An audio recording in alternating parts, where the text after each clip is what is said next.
Eu sou do interior de Ceará e na minha casa eu fui criada com meu pai e os meus irmãos.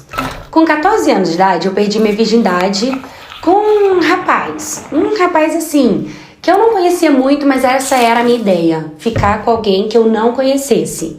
Porque eu sempre tive medo de me envolver com pessoas conhecidas do bairro, da escola e acabar sendo mal falada. E minha mãe sempre morou em outro estado. Eu sempre tive contato com a minha mãe, mas ela lá e eu cá.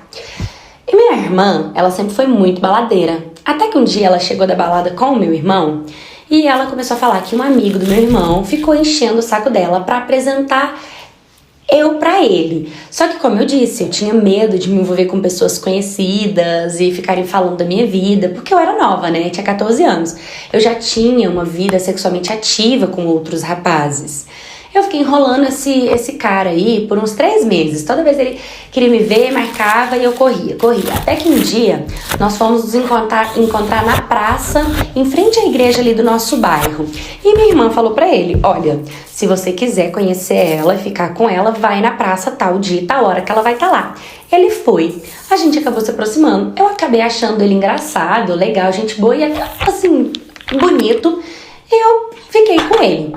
E desde que a gente ficou, a gente começou a ficar bastante. Começamos a ficar e eu engravidei. No que eu engravidei, todo mundo me julgou, né? Todo mundo falou da minha vida, todo mundo ficou, nossa, porque ela é nova, por causa disso, por causa daquilo. E o que é que o pai da criança me propôs? Que eu tirasse a criança. Óbvio que eu fiquei muito magoada, mas eu falei pra ele que não. Até porque a minha irmã, o meu pai, até a minha mãe do outro estado, me apoiaram na ideia de ter esse filho, né? Já que eu tive mesmo, então agora que eu tenha, né? E eu decidi ter. Foi um parto normal, foi bem difícil, mas desde menina me senti bastante guerreira por ter conseguido ter essa criança. E acabei que fui morar com ele. O que acontece é que o pai do meu filho, ele dá dinheiro, ele dá tudo para o nosso filho, né? Ele participou do parto, ele participou das coisas, mas ele não fica com a criança para nada. Ele não cuida, ele não olha, ele não cumpre com o papel de pai dele, sabe? Ele não pega a criança, ele não dá atenção para a criança. Isso me deixa muito frustrada. E como eu praticamente parei os meus estudos por conta da gestação, eu não consegui nem arrumar um trabalho, né? Por conta de cuidar da criança, eu não tenho o apoio dele.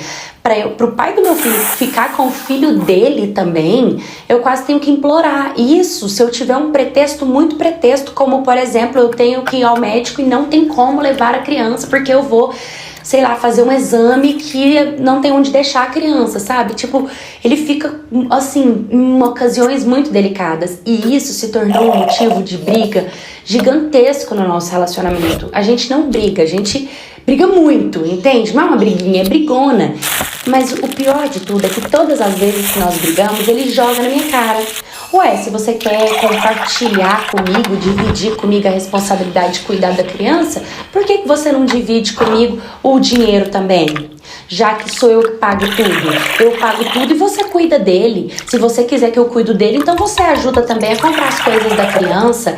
E isso é uma forma que ele tem de se defender, de me atacar e automaticamente de me humilhar, de me desmerecer, de me deixar muito mal. E isso me constrange, me dá um nó na garganta, porque eu me sinto de mãos atadas nesse momento. E eu fico muito mal com a situação. E o pior de tudo é que hoje eu moro na casa dele, né? E aqui quem mora é ele, o pai dele e o irmão dele. E eu não converso com o pai dele e o irmão dele porque eles não gostam de mim.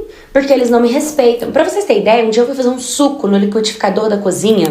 E quando eu peguei no liquidificador, o irmão dele quase arrancou a minha mão fora, falando pra mim que eu não tenho que tocar em nada da casa deles, sabe?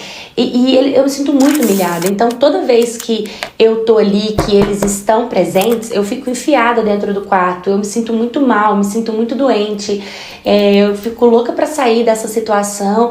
E o meu marido, ele não me defende. Ele não me apoia, sabe? Ele não se impõe, ele não termina também a obra da casa. Antes de eu vir morar com ele estava construindo uma casa para nós morarmos juntos, né? E como eu acabei tendo desavenças com meu pai, e até porque o pai do meu filho é o pai do meu filho, então eu achei o mais normal do mundo eu vir morar com ele para dividir as obrigações e responsabilidades da criança. Ele acabou entrando numa zona de conforto no qual ele não conclui a nossa casa. Na nossa última briga, ele me xingou de tudo, coisa que ele nunca tinha feito antes. Ele me chamou de Kenga, rapariga, daí pra baixo, sabe? E foi tão grosseira a briga, foi uma coisa tão rude, foi tão, assim, impactante pra mim, que eu decidi voltar pra casa do meu pai. Só que todas as vezes, sabe, que eu falo em voltar, eu nunca volto. Dessa vez eu voltei.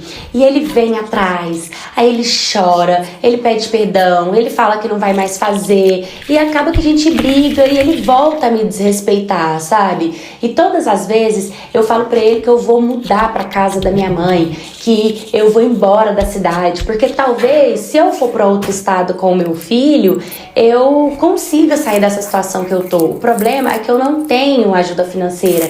E querendo ou não, aqui, de 15 em 15 dias, ele libera R$300 para comprar coisas para criança, né?